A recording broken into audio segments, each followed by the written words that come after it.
DNA TV మన రాష్ట్రం మన ఛానల్.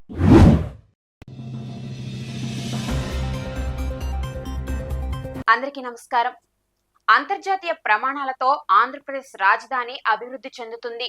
దీనికోసం సీఎం చంద్రబాబు, రాష్ట్ర ప్రభుత్వం తీవ్రంగా కృషి చేస్తున్నాయి. ఈ నేపథ్యంలోనే అంతర్జాతీయ ప్రమాణాలతో రాజధానికి పక్కనే ఉన్న విజయవాడ మున్సిపల్ కార్పొరేషన్ ను విజయవాడ గ్రేటర్ కార్పొరేషన్ గా అభివృద్ధి చెందాలి అనే ఉద్దేశంతో ప్రణాళికలు సిద్ధమవుతున్నాయి. అలానే గన్నవరం ఎయిర్పోర్ట్ ను ఇంటర్నేషనల్ ఎయిర్పోర్ట్ గా త్వరలోనే అభివృద్ధి చేయనున్నారు. అయితే విజయవాడలోని గన్నవరం, మైలవరం, పెనమలూరు నియోజకవర్గ పరిధిలో ఉన్న 8 మండలాలలో సుమారు 600 చదరపు కిలోమీటర్ల విస్తీర్ణంలో ఉన్న ప్రాంతాన్ని విజయవాడ మున్సిపల్ కార్పొరేషన్ లో విలీనం చేయనున్నారు.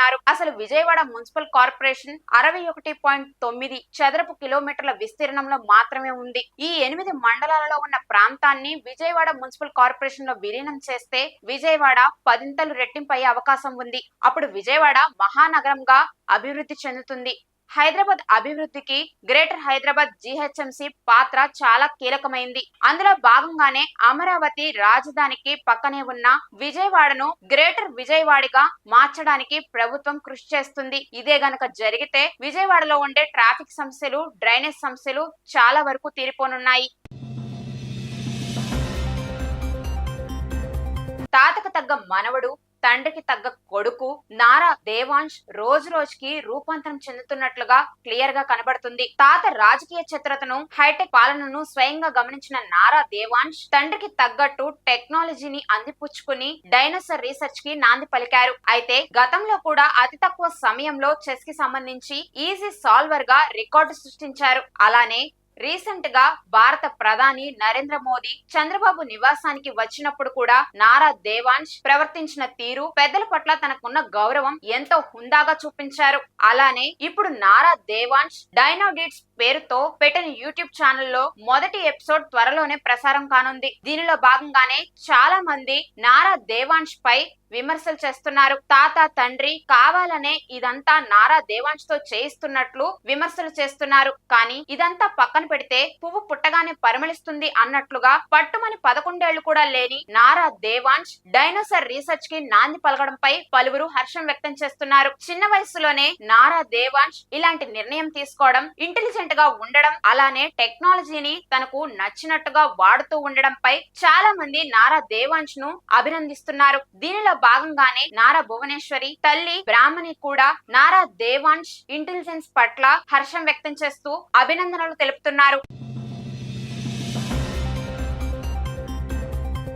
బోర్ కొట్టకుండా గూస్ బంప్స్ తెప్పించే ఎలిమెంట్స్ తో పెద్ది మూవీ అదిరిపోయిందంటూ ఇన్సైడ్ టాక్ వినిపిస్తుంది.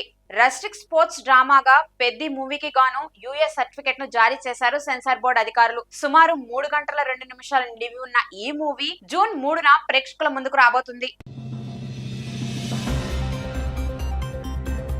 కాక్రోచ్ జనతా పార్టీ, ఈ పార్టీ సోషల్ మీడియాలో తెగ వైరల్ అయిపోతుంది. కాక్రోచ్ జనతా పార్టీకి సంబంధించి ఇన్స్టాగ్రామ్ లో 13.5 మిలియన్ల ఫాలోవర్స్ ఉండగా ట్విట్టర్ లో 150,000కు ఈ ఫాలోవర్స్ చేరుకున్నారు. అయితే బీజేపీకి సంబంధించి 8.7 మిలియన్ల ఫాలోవర్స్ ఉండగా కాంగ్రెస్ కు 13.2 మిలియన్ల ఫాలోవర్స్ ఉండడం గమనార్హంగా ఉంది. ఈ లెక్క ఒక్కటి చాలు కాక్రోచ్ జనతా పార్టీ ఏ రేంజ్ లో దూసుకెళ్లిపోతుందో తెలుసుకోవడానికి. అయితే ఏంటి కాక్రోచ్ జనతా పార్టీ అనుకుంటున్నారా? ప్రధాన న్యాయమూర్తి సూర్యకాంత్ నిరుద్యోగులను బొద్దింకలతో పోలుస్తూ చేసిన వ్యాఖ్యలకు నిరసనగా ఏర్పడిందే ఈ కాక్రోచ్ జనతా పార్టీ. కేవలం 5 రోజుల్లోనే ఈ కాక్రోచ్ జనతా పార్టీ మిలియన్లలో ఫాలోవర్స్ ను సంపాదించుకోవడం ఇప్పుడు వైరల్ గా మారింది.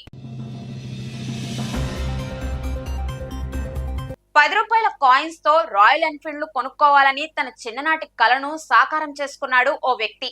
బాపట్ల జిల్లా చీరాల మండలం పాత చీరాలలో రాసాని రాఘవ ఓ చేపల వ్యాపారి.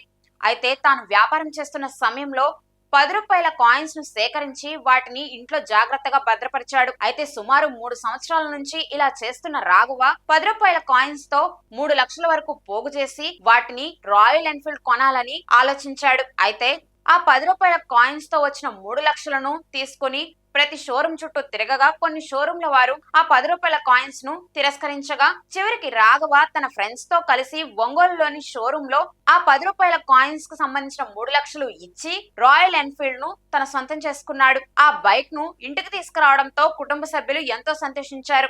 అయితే రాఘవ ఓర్పుగా 10 రూపాయల కాయిన్స్ ను సేకరించి వాటిని భద్రపరిచి 3 లక్షలు చేసి ఆ 10 రూపాయల కాయిన్స్ తోనే తను రాయల్ ఎన్ఫీల్డ్ బైక్ ను కొనాలి అనుకునే తన పట్టుదలను నిజం చేసుకున్నాడు. ఇప్పుడు ఈ వీడియో సోషల్ మీడియాలో తెగ వైరల్ అవుతుంది. అలానే రాఘవ పట్టుదల చూసి చాలా మంది హర్షం వ్యక్తం చేస్తున్నారు.